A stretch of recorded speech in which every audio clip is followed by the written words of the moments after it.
The matrix is one of the coolest and most effective modern attacks in jiu-jitsu, but it can also be a little bit dangerous. Recently, I've seen a lot of people hurt their knee. This past weekend, Ronaldo Jr. at the Pan Ams blew out his knee trying to throw a matrix on. I've also had one of my students blow out their knee trying to do it, so I wanted to give some details on how to do the matrix more effectively and also what's causing this issue blowing people's knee out and how to be safer doing the technique. So I'm going to start off by showing 3 basic setups really quick, and then I'm going to get into the details on the finish. And if you guys like the content, be sure to click the like and subscribe button.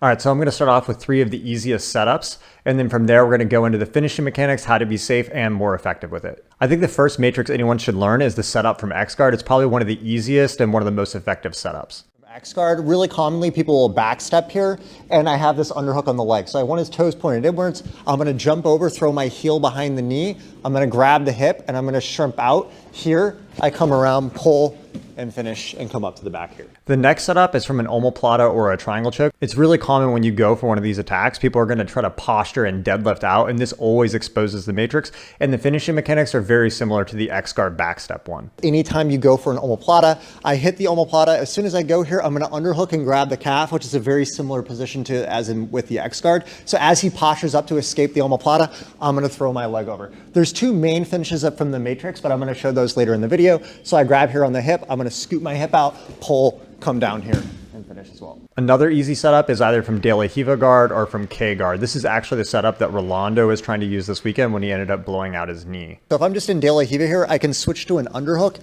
grab my hands, I pull my leg on the inside, throw my leg over, clip in the same way we did from the previous positions. I catch the hip, shrimp out, pull around, and finish on the back here. So also very similar to the De La Riva is from the K guard. So basically it's gonna be the same setup. I'm just attacking the far leg. So if I'm in this knee shield position, I clear my leg out. I'm just gonna underhook and pull this leg in. As I pull it in, I throw my right leg over, catch the hip, shrimp out, pull, and come up and finish here. So some of the main finishing mechanics that give people a hard time, probably the biggest one is not paying attention to the angle of your opponent's knee.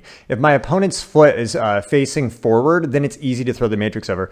But if they turn their foot outward, it's much harder to throw that hook in, and it makes it way harder to actually finish. In fact, trying to force it in that position, I think is one of the main things that actually hurts people's knees. So let's look at that on the mat. Okay, so the first major thing to avoiding the injury here is when I throw the leg over, make sure you pay attention to the angle of his foot. I want his foot pointed inward under my shoulder. If I have a good angle, when I throw over here, I can buckle him forward and his foot's pointed inward in this kind of a positioning. But a lot of times people chase this at the wrong time. So if his toes are pointed even a little bit outward, when I'm here, his knee can rotate open. It puts a lot of pressure on my outside knee and I can't finish. So I want to make sure, even if it's not quite there, I want to jump around to get behind it. Now I can catch the hip, scoot around, pull, and finish the back take. Another big one is driving with your shin instead of your heel. So when I throw my foot over the back, I always try to get the pressure driving in with my heel so it doesn't put pressure on my outward knee. If you try to instead drive with your shin, that's where if the guy drops his body weight back into you, it can create that kind of bad pressure on the outside of your knee and cause the injury. And in general, I always try to focus on moving around my opponent than trying to force them. I see a lot of people throw the matrix in and they're trying to like chop the guy's leg down really hard and force him into like the position they want.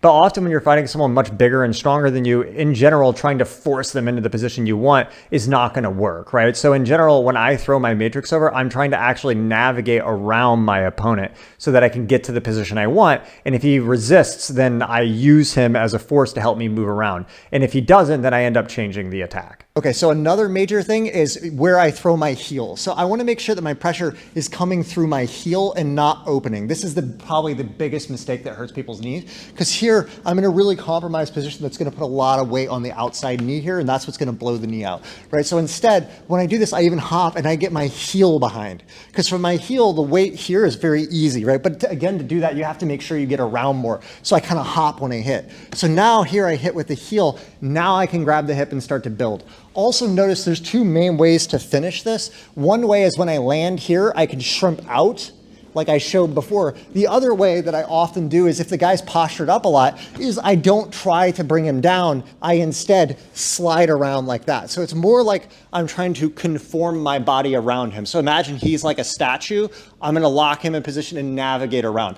That often happens when they posture hard or they're trying to stay really strong in the position, right? So I'm here, stay really strong with the leg, right? I catch here, see how I can prop my hip up? I catch the hip and I come around, right? One of the biggest reasons that people blow their knee out, I think, is because they're in this idea that they want to chop the guy down and break his posture. You can do it that way, but I do think it's very dangerous. All the time I'm doing a matrix, I'm just navigating around the guy. I'm never trying to chop him all the way down here. It's too much force. I'm just hopping, clipping, and coming around, so there's very little weight on my leg. All right, guys, if you like this format of video, please be sure to comment and let me know. Also, let me know what you guys would like to see in future video requests. All right, guys, if you guys like the channel, as always, like, share, subscribe. Thanks a lot.